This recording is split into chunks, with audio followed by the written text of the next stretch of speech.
terima kasih ya udah kembali lagi di rumah kita, Rumah Tetua. BTTH ini emang kayaknya paling seru banget ya, sampai-sampai banyak yang protes kalau lagi bahas Donghua lain. Ya udah, sekarang kita lanjutin lagi aja cerita dari Xiaoyan. Di episode sebelumnya berakhir dengan tanggung di mana Baoshan memberikan informasi yang penting. Informasi tersebut diyakini Baoshan dapat mengguncang jiwa raga bagi yang mendengarnya. Ternyata Baoshan membocorkan informasi tentang kemunculan kembali pohon Bodhisattva.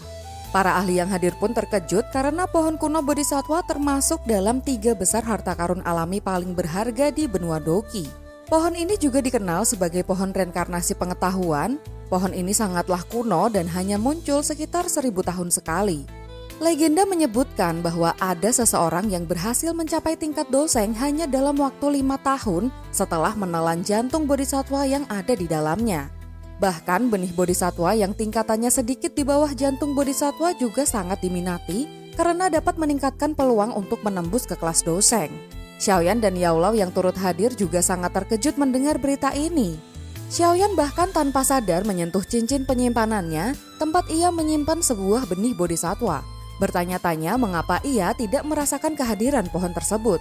Baoshan kemudian mengungkapkan bahwa lokasi kemunculan pohon kuno Bodhisattva adalah di sebuah area yang terkenal sangat berbahaya di perbatasan timur laut dataran tengah, yaitu di wilayah gurun kuno. Wilayah ini merupakan tempat terlarang yang dipenuhi dengan binatang buas kuno yang ganas dan kondisi alam yang mengerikan. Bahkan para ahli puncak Dozun pun enggan memasukinya. Dari Baoshan yang menyampaikan kabar itu, Yaolao mulai menyadari adanya niat tersembunyi.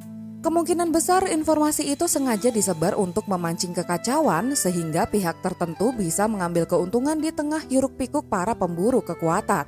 Setelah pameran dagang spasial berakhir, Yaolao memutuskan bahwa mereka harus pergi mencari pohon kuno Bodhisattva karena nilainya yang tak terhingga bagi pavilion bintang jatuh.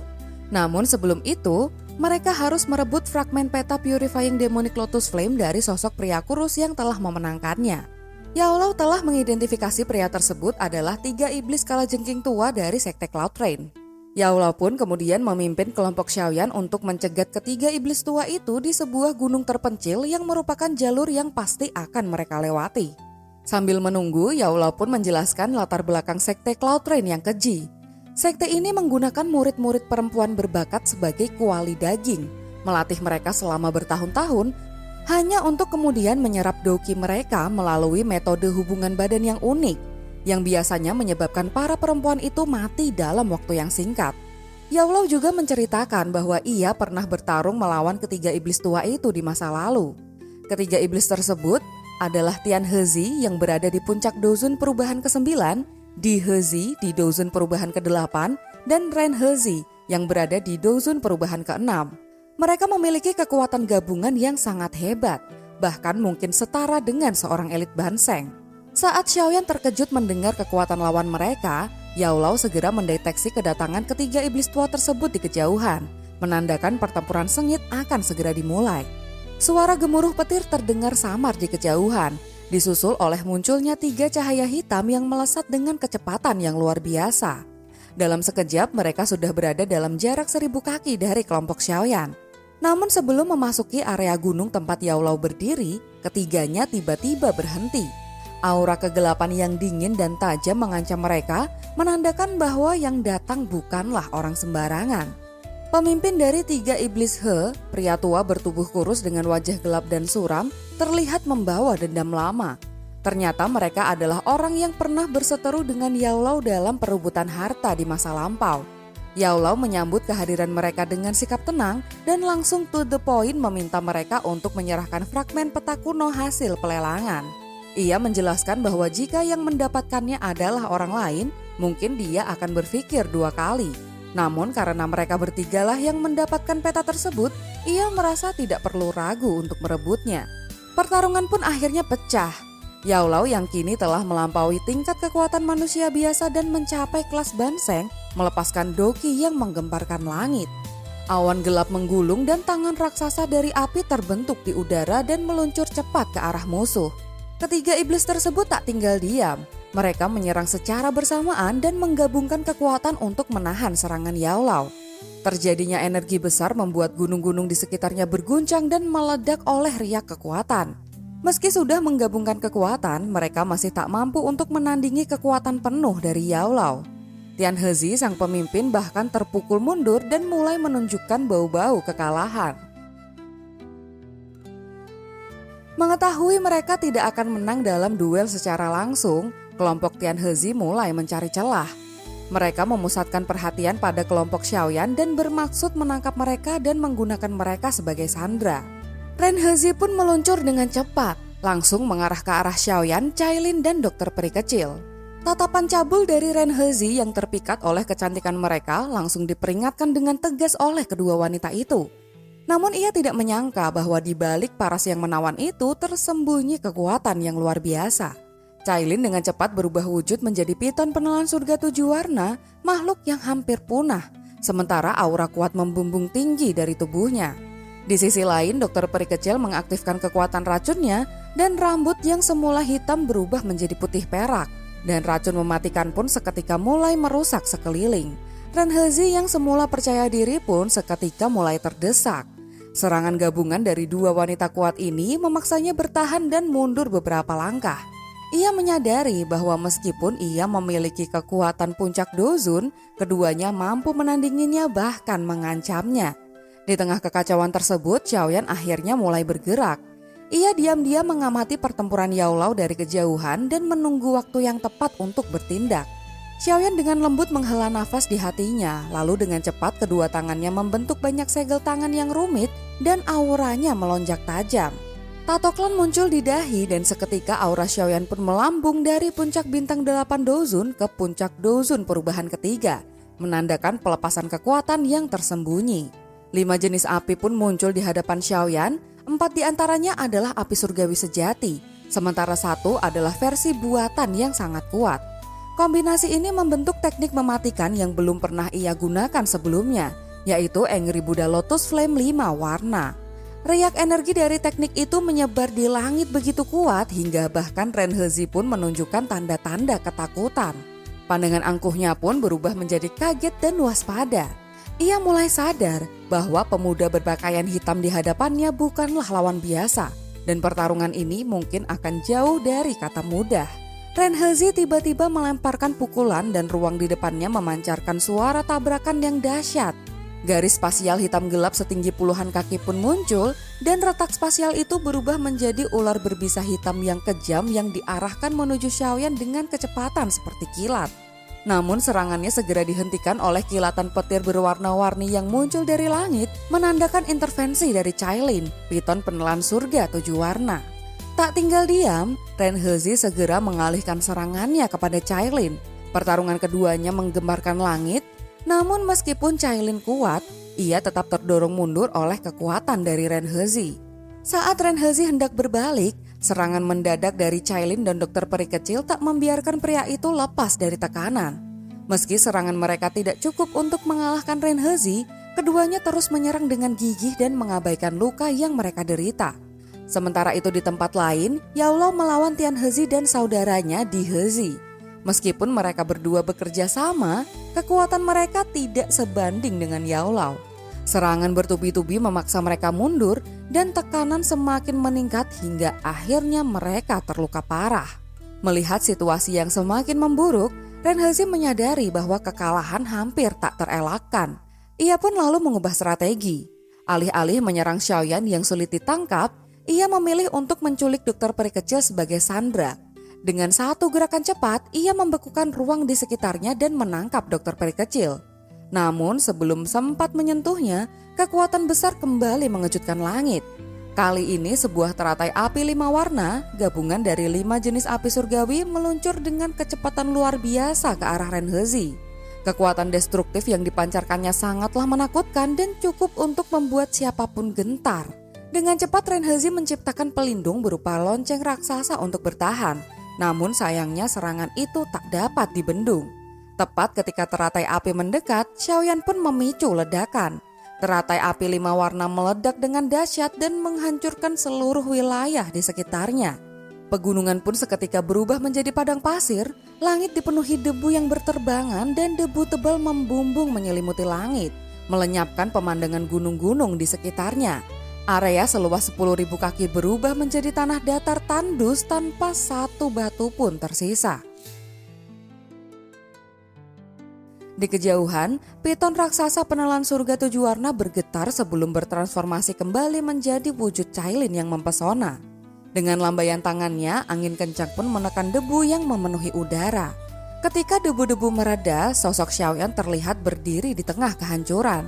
Cailin dan dokter peri kecil yang menyaksikan dari jauh merasa lega ketika melihat Xiaoyan selamat. Xiaoyan sendiri menyeka keringat dingin. Terkejut sekaligus lelah akibat kekuatan dahsyat dari Angry Buddha Lotus Flame 5 warna, api yang baru pertama kali ia lepaskan. Teknik itu seketika menghabiskan energinya dan meninggalkan rasa hampa meski kekuatannya telah meningkat. Pandangan Xiaoyan menyapu lokasi tempat Ren Hezi sebelumnya berada, namun kini tempat itu kosong melompong. Ren Hezi lenyap tanpa jejak, auranya menghilang, seolah terhapus dari dunia. Ia menjadi korban serangan tunggal Xiaoyan yang mampu membunuh seorang elit Dozun puncak bintang 6. Kekuatan gabungan 4 api surgawi dan 1 api surgawi buatan terbukti mengerikan. Membayangkan potensi yang lebih besar jika kelima api ini adalah api surgawi sejati. Cailin dan dokter peri kecil pun segera mendekati Xiaoyan yang pucat. Xiaoyan menelan pil untuk memulihkan diri dan mengakui betapa melelahkannya teknik teratai api itu seiring bertambahnya jumlah api yang digabungkan. Di kejauhan, Yao Lao yang sedang bertarung merasakan kekuatan destruktif yang dilepaskan oleh Xiaoyan. Bahkan Yao Lao pun merasa gentar akan kekuatan penggabungan api surgawi. Sebuah kemampuan yang hanya bisa dikendalikan sempurna oleh Xiaoyan berkat latihan mantra api dan kekuatan spiritualnya yang luar biasa. Tian Hezi dan Di Hezi terperanjat menyaksikan kehancuran itu. Rasa ngeri pun menjalari mereka saat melihat Xiaoyan, pemuda yang tampak seperti Dozun bintang 8 puncak, namun mampu melepaskan kekuatan sedemikian rupa. Mereka mencari keberadaan Ren Hezi, namun tak menemukan jejak maupun auranya. Kesadaran bahwa Ren Hezi telah dilenyapkan oleh Xiaoyan membuat mereka seketika dipenuhi ketakutan. Tian Hezi pun memutuskan untuk segera melarikan diri, menyadari bahwa bertahan lebih lama adalah bunuh diri. Di Hezi pun mengangguk setuju dengan ide tersebut. Namun saat mereka hendak kabur, tawa Yao Lao seketika menggema. Sebuah tangan api raksasa terbentuk di langit dan dengan cepat menyambar ke arah Tian Hezi dan Di Hezi. Keduanya pun berusaha melawan dengan kekuatan penuh, namun serangan Yao Lao terlalu dahsyat. Tangan api itu menghancurkan pertahanan mereka dan menghantam tubuhnya dengan keras. Tian Hezi dan Di Hezi terlempar seperti peluru meriam, mendarat dengan keras dan menciptakan 2 kawah besar. Terluka parah dengan pakaian yang compang-camping, mereka menatap kelompok Yao Lao dengan penuh kebencian. Namun mereka juga tak berani maju dan sebaliknya mereka berpisah dan mencoba melarikan diri ke arah yang berbeda. Melihat hal tersebut, Yao Lao bergerak secepat kilat dan muncul di hadapan Di Hezi dan mengunci ruang di sekitarnya. Begitu terperangkap, Di Hezi yang putus asa mencoba meledakkan diri. Namun Yao Lao yang dingin menepis ancaman peledakan diri tersebut. Telapak tangannya menghantam Di Hezi dan kekuatan destruktif membanjiri tubuhnya, memadamkan seluruh kekuatan hidupnya dalam sekejap. Di Hezi, sosok jahat yang terkenal di Central Plains, akhirnya tewas di tangan Yao Lao. Setelah mengambil cincin penyimpanan Di Hezi dan melemparkannya ke Xiaoyan, Yao Lao segera mengejar Tian Hezi yang melarikan diri. Sementara itu, Xiaoyan memeriksa cincin penyimpanan milik Di Hezi dan Ren Hezi. Jejak spiritual keduanya dapat dengan mudah dihapus. Namun Xiaoyan tidak menemukan peta kuno yang dicari dan menyimpulkan bahwa peta itu kemungkinan ada pada Tian Hezi. Namun meskipun begitu, ia menemukan gulungan emas berisi teknik King Kong Glass Body. Sebuah skill do kelas Tian tingkat rendah yang pernah dilelang dan kini jatuh ke tangannya secara tak terduga. Cailin dan dokter peri kecil pun turut senang atas keberuntungan ini dan menghela nafas lega. Tak lama kemudian Yao Lao kembali dengan tawa kemenangan. Ia berhasil menghabisi Tian Hezi dan merebut potongan peta kuno terakhir. Rasa puas terpancar darinya karena berhasil menyingkirkan musuh lamanya. Ia pun lanjut menyerahkan pecahan peta itu kepada Xiaoyan. Dengan tangan gemetar, Xiaoyan pun segera menerima potongan terakhir itu. Setelah lebih dari 1 dekade pencarian, usahanya akhirnya membuahkan hasil. Seluruh fragmen peta untuk menemukan api pemurnian teratai iblis kini telah lengkap di tangannya. Hal itu pun membawa kegembiraan yang meluap-luap di dalam hati Xiaoyan. Yao Lao melihat kegembiraan Xiaoyan setelah berhasil mendapatkan fragmen peta terakhir. Karena menyadari bahwa keributan yang mereka timbulkan bisa menarik perhatian ahli lain, terutama resiko jika ada yang mengetahui bahwa mereka memiliki peta kuno lengkap tentang arah api surgawi pemurnian iblis, Yao Lao memutuskan untuk segera pergi dari lokasi tersebut. Yao Lao pun memimpin perjalanan dan diikuti Xiaoyan, Cailin, dan dokter peri kecil. Setelah kelompok Xiaoyan menghilang, area bekas pertempuran perlahan menjadi tenang. Namun keheningan itu pecah oleh kedatangan belasan ahli lain. Mereka terkejut melihat pegunungan yang hancur lebur menjadi tanah datar dan segera menemukan mayat di Hezi, salah satu dari 3 iblis He. Penemuan ini pun menimbulkan keterkejutan dan spekulasi mengenai siapa yang memiliki kekuatan dahsyat untuk mengalahkan trio terkenal itu.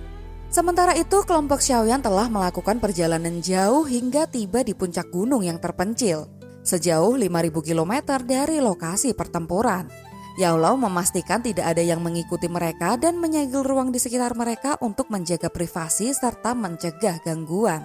Dengan rasa aman, Xiaoyan pun mengeluarkan semua fragmen peta kuno. Kegembiraan kembali terlihat di matanya saat ia dengan hati-hati mulai menyusun potongan-potongan tersebut.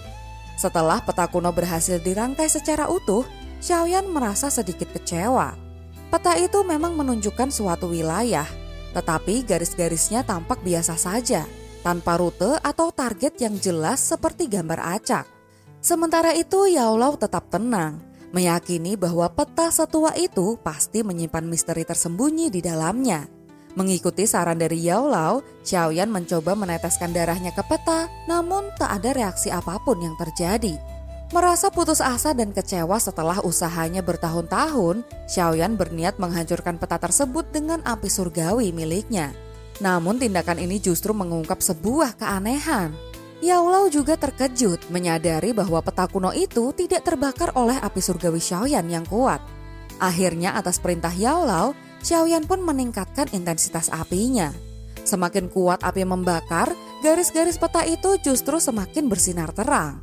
Akhirnya garis-garis itu melepaskan diri dari peta dan membentuk karakter-karakter kuno yang melayang di udara. Yao Lao membaca karakter-karakter kuno tersebut. Tulisan itu menjelaskan tentang fenomena alam langka yang terjadi setiap 1000 tahun, yakni munculnya 2 bulan bersamaan dan 9 planet yang berjajar. Fenomena ini akan memicu gelombang dunia, dan pada saat itulah Purifying Demonic Lotus Flame akan kembali muncul di dunia.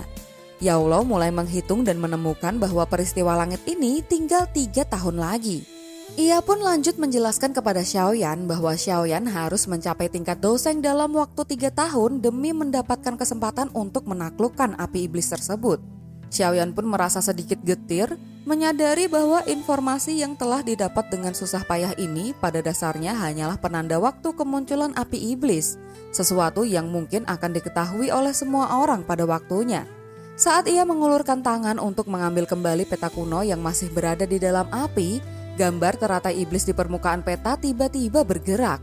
Gambar itu seolah-olah hidup, berubah menjadi seberkas cahaya dan melesat dengan cepat ke titik di antara alis Xiaoyan. Peristiwa tak terduga ini seketika membuat ekspresi Yao Lao berubah drastis dan dipenuhi keterkejutan dan kekhawatiran. Meskipun Yao Lao berada di dekat Xiaoyan, ia tidak dapat bereaksi tepat waktu dan hanya menyadari kejadian itu setelah cahaya mengenai Xiaoyan. Ekspresi wajahnya berubah drastis, begitu pula dengan Cailin dan dokter peri kecil yang hanya bisa bereaksi setelah Yao Lao. Wajah cantik mereka memucat karena terkejut melihat peta kuno yang begitu misterius dan tidak diketahui sifatnya baik atau buruk. Sebagai orang yang terlibat langsung, Xiaoyan awalnya terkejut namun segera pulih. Ia menutup mata dan mengendalikan kekuatan spiritualnya untuk mengamati titik di antara alisnya. Dengan cepat ia pun menemukan sebuah gugus cahaya seukuran kepalan tangan di sana. Ia yakin gugus cahaya itu bukanlah miliknya dan belum pernah merasakannya sebelumnya. Jelas itu adalah objek misterius dari peta kuno yang baru saja masuk ke dalam dahinya.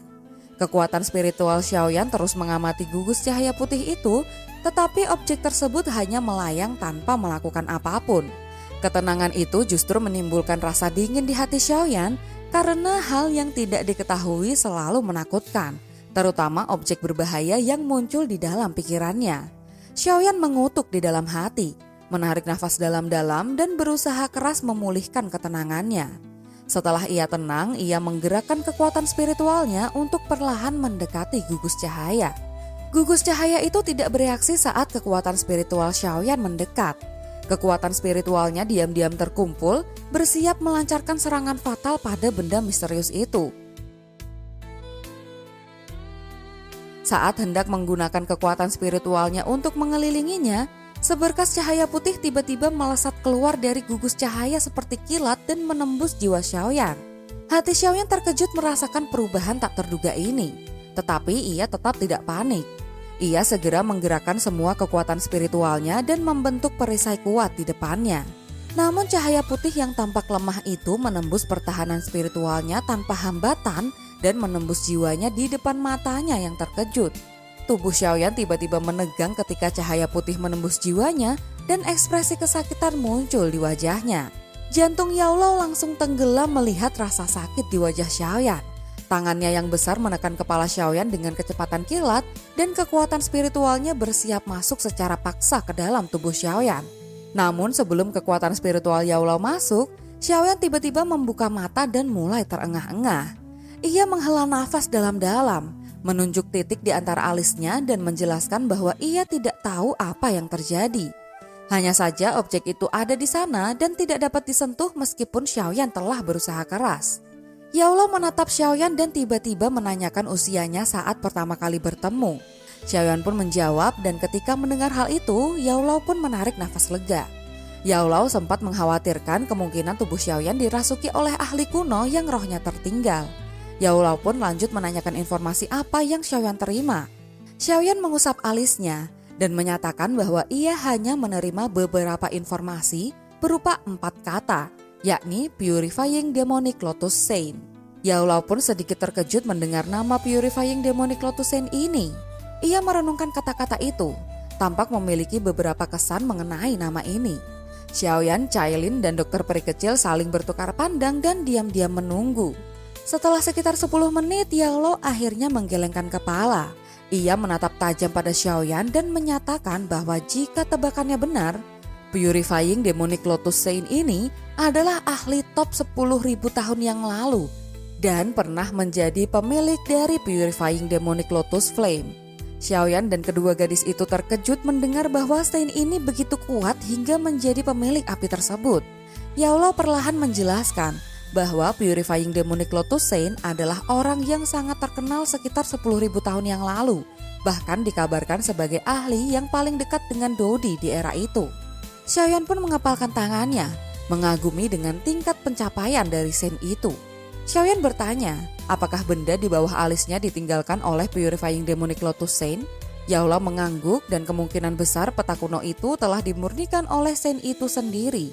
Yaolao melihat ekspresi Xiaoyan yang tidak yakin dan tertawa terbahak-bahak. Yaolao lanjut menjelaskan bahwa berdasarkan catatan kuno, Purifying Demonic Lotus Saint mungkin sedikit menyimpang tetapi cukup jujur. Selain itu, kemungkinan besar benda di bawah alis Xiaoyan ini tidak akan membahayakan keselamatan Xiaoyan. Xiaoyan memutar matanya dan menganggap alasan dan penjelasan Yaolao ini terlalu dipaksakan. Namun Xiaoyan tidak punya jawaban lain dan hanya bisa berharap yang terbaik dari kejadian ini. Yaolao pun kembali tertawa dan lanjut berkata bahwa informasi ini sepertinya akan menjadi manfaat bagi Xiaoyan setelah mengumpulkan peta kuno. Xiaoyan pun hanya bisa menggelengkan kepala tak berdaya, karena situasi sudah seperti ini, tidak ada gunanya baginya untuk tidak bersemangat. Ia hanya bisa percaya bahwa situasinya seperti yang dijelaskan oleh Yaolao. Satu-satunya hal yang membuat ia sedikit tenang adalah ia tidak merasakan bahaya dari gugus cahaya itu. Mengingat kekuatan rohnya yang kuat, seharusnya ia merasakan bahaya jika ada ancaman. Sementara Xiaoyan merenung, Yaolao menepuk bahu Xiaoyan dan ekspresinya sedikit serius. Ia menyatakan bahwa mereka akan diam-diam menunggu dan mengamati benda itu.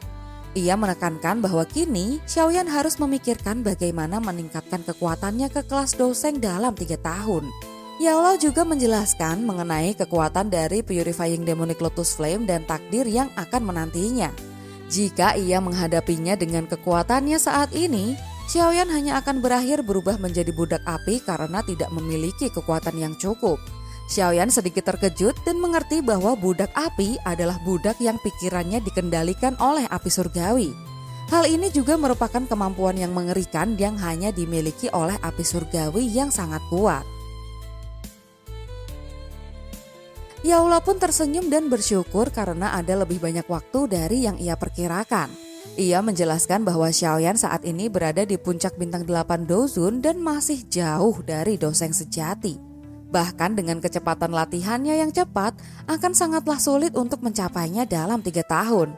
Jika ia tidak mencapai kelas doseng, Yaolau tidak akan mengizinkannya untuk pergi meskipun Purifying Demonic Lotus Flame telah muncul, karena hal itu hanya akan menjadi bunuh diri. Di sisi lain, Cailin pun bertanya, apakah satu-satunya solusi hanyalah dengan Xiaoyan mencapai kelas doseng dalam waktu 3 tahun? Yaolau pun sedikit mengangguk dan matanya tertuju kepada Xiaoyan ketika ia menyatakan bahwa kemungkinan keberhasilannya sangatlah rendah. Namun meskipun demikian, Xiaoyan dapat dikatakan cukup beruntung. Xiaoyan terkejut dan menyadari maksud dari perkataan Yaolau. Xiaoyan menebak bahwa pembicaraan ini terkait dengan pohon kuno Bodhisattva. Yaolau mengangguk dan tersenyum, menyatakan bahwa kecuali Xiaoyan mendapatkan jantung Bodhisattva, pada dasarnya tidak mungkin baginya untuk mencapai kelas doseng dalam 3 tahun. Xiaoyan menghela nafas, mengakui bahwa itu tidaklah mudah. Karena lokasi pohon kuno Bodhisattva berada di wilayah tanah terlarang kuno bagi manusia dan sangatlah luas. Yaolau pun menegurnya bahwa jika hal itu adalah hal yang mudah, Xiaoyan tidak akan memiliki kesempatan untuk pergi. Ia menekankan bahwa Xiaoyan memiliki benih Bodhisattva yang meskipun kemurniannya rendah, hal itu akan memungkinkan Xiaoyan untuk merasakan pohon kuno Bodhisattva. Ini adalah keuntungannya dan satu-satunya jalan jika ia benar-benar ingin menundukkan Purifying Demonic Lotus Flame. Jika Xiaoyan menginginkan keberhasilan, maka ia harus mendapatkan jantung Bodhisattva ini. Xiaoyan pun menghela nafas dan mengangguk. Tampaknya ia harus pergi ke wilayah tanah terlarang kuno kali ini. Karena dengan kecepatan latihan normal, ia tidak akan bisa mencapai kelas doseng dalam 3 tahun. Sementara itu, Yaolau berdiri dan mengajak semua orang untuk segera pergi. Mereka harus kembali ke Paviliun Bintang Jatuh terlebih dahulu dan membuat rencana dengan baik. Jika berita itu nyata, dataran tengah akan menjadi hiruk-pikuk karena pohon kuno Bodhisattva ini. Pada saat itu, wilayah tanah terlarang kuno juga akan menjadi benar-benar hidup. Apakah Xiaoyan akan dapat mencapai tingkat kelas doseng dalam waktu 3 tahun? Semuanya akan bergantung pada pohon kuno Bodhisattva ini.